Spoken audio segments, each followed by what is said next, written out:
Look at these prices. Oh my goodness. Crazy. Per person. This is one ticket. You've been to previous three World Cups. Yes. I mean, the most expensive ticket in Brazil was $80. 80. In Russia was $120, and in Qatar was like somewhere around 80 or $100. In this episode of Soldier on Screen, we interact with Kasra Jaromifar, born in Iran, a football fanatic in its true essence, and I know him personally as a person who taught me that you can basically run a $1 million account only if you know how to write good emails. This is Kasra Jaromifar for you, telling his story. I was a really good soccer player. I played for college and also for university, but then I injured myself, so didn't play, and went into business. So I graduated in finance, business, like worked at a bank for a month. I was like, forget this. This is so boring. In high school, I was always into websites, apps. I was big time video gamer. I was big time gamer. Okay, Like I was like, okay, I would play for money online, like FIFA games, soccer. right, I was like, right, I was like into the rankings. Like I would play for nice, money with people and all of that.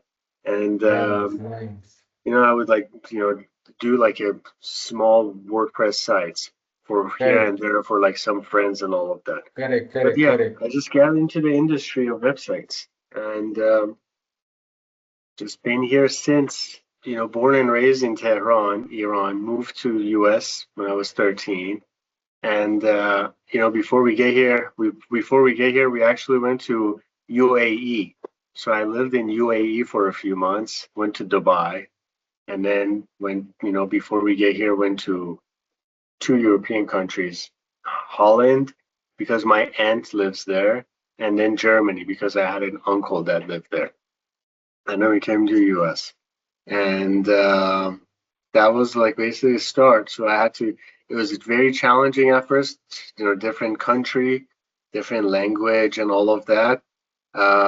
But the thing is, before we come, we already knew we were coming, so we started taking English classes back home. Like I was, from like age 7, we were taking English classes, from early on because it was in the plans and all of that. The World Cup is made for fans, diehard fans. They travel for their teams. So like there's Correct. always been like, a reason behind the pricing associated with prices, tickets, like it's just they have to follow FIFA rules.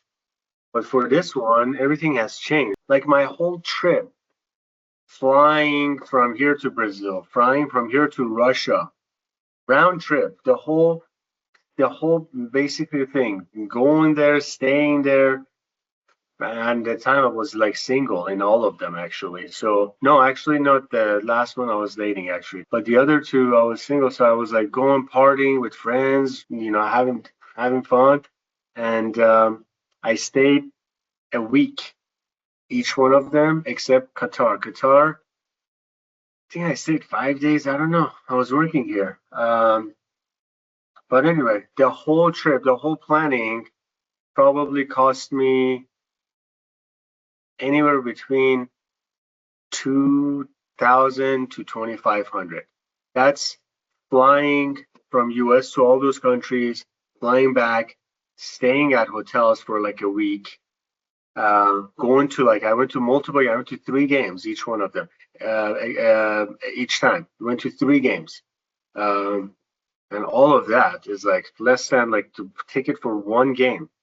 Like you get for basketball games in the US, you get the whole season ticket for like this much. So you get like you pay $4,000, you get to go to 100 games, 100 games, because they have like a season ticket holder. And Hundred. basketball here they play like 82 games to 100 games if they make the playoffs. Wow.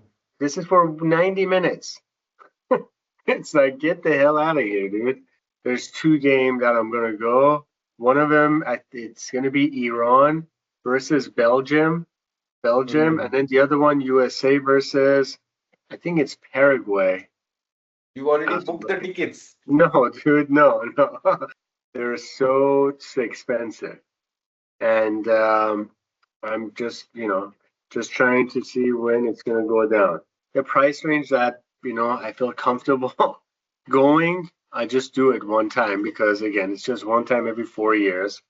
Correct. And I just want to make it happen.